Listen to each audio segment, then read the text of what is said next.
नमस्कार दोस्तों, मैं अब्दुल मजीद करंट इंडिया न्यूज के लिए। राजनीति कब किधर करवट ले ले, किसके सर पर ताज बैठा दे और किसे सत्ता से नीचे उतार कर जमीन पर खड़ा कर दे, कोई नहीं जानता। 2018 के इलेक्शन में जो कांग्रेस को बहुमत मिली थी 68 सीट की, कांग्रेस ने कल्पना भी नहीं की थी। 15 साल की हुकूमत, रमन सिंह मुख्यमंत्री और 15 सीटों में सिमट गए थे। उन्होंने भी कल्पना नहीं की थी।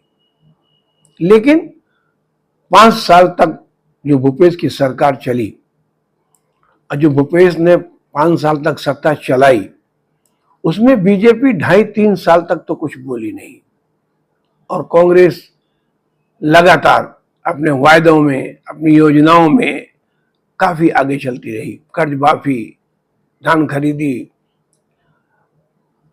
शिक्षकों की भर्ती और तरह तरह के विकास कार्यों को दावों को लेकर कांग्रेस सीना ठोक कर छत्तीसगढ़ में सरकार चला रही थी। जैसे ही 2023 का चुनाव आया, 6 महीने पहले बीजेपी सक्रिय हो गई। आरएसएस, विश्व हिंदू परिषद और तमाम बीजेपी के संगठन छत्तीसगढ़ में इतनी खामोशी के साथ प्रचार अभियान में लग गए थे कि कांग्रेस को हवा में नहीं लगी।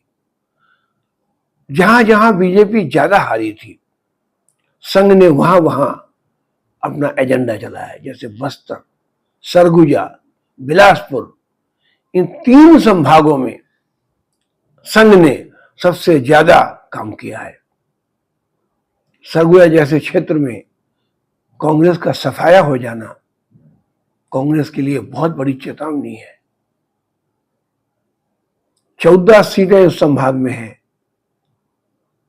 और पूरी की पूरी सीटें हार जाए कांग्रेस, इससे बड़ा दुर्भाग्य और कुछ नहीं हो सकता। बस्तर में भी बेहतर प्रदर्शन भाजपा ने अच्छा किया है।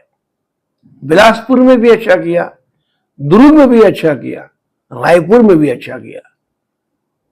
55 सीटें जीतने वाली बीजेपी कहां 32 सीट 31 सीट के सर्वे आ रहे थे। एग्जिट पोल 30-32 सीट बीजेपी को बता रहे थे।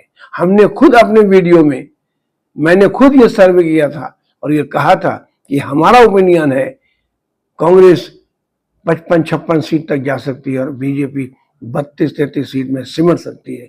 लेकिन हमारा सर्वे ठीक उल्टा हुआ। भाजपा 55-56 पहुंच गई और 32-33 में कांग्रेस सिमट गई। किसी ने भी नहीं सोचा था कि बीजेपी का इतना बेहतरीन प्रदर्शन छत्तीसगढ़ में हो जाएगा। मध्य प्रदेश में शिवराज की सरकार थी, वहां तो सरकार के लिए परीक्षा थी। राजस्थान में गहलोत को घमंड था कि कांग्रेस को किसी के प्रचार की जरूरत नहीं है, अशोक गहलोत ही बीजेपी को सत्ता से बाहर रखने के लिए सक्षम है।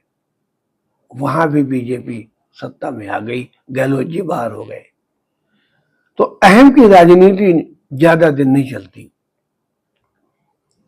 बीजेपी का मुद्दे जरूर थे कांग्रेस को घेरने के लिए, लेकिन इतने मजबूत मुद्दे नहीं थे कि इतनी ज्यादा तादाद में उनके विधायक जीत जाए।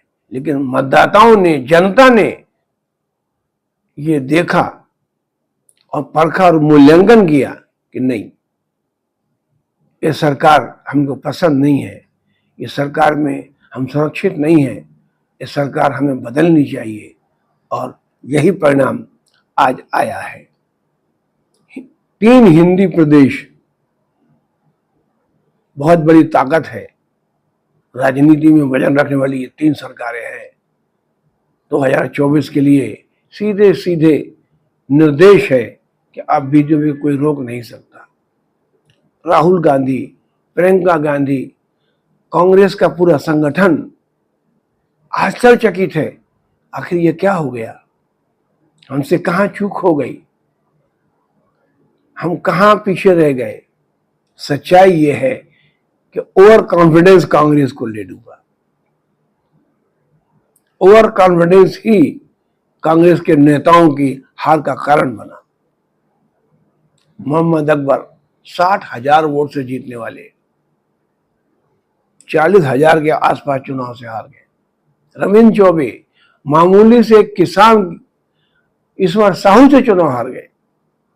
गृह मंत्री ताम्रध्वज साहू, ललित चंद्राकर से चुनाव हार गए। ऐसे ऐसे मंत्री चुनाव हारे हैं। छत्तीसगढ़ में अब मुख्यमंत्री कौन बनेगा, मध्य प्रदेश में कौन बनेगा, राजस्थान में कौन बनेगा, इसको लेकर अब बीजेपी के सामने बड़ा घमासान मचेगा।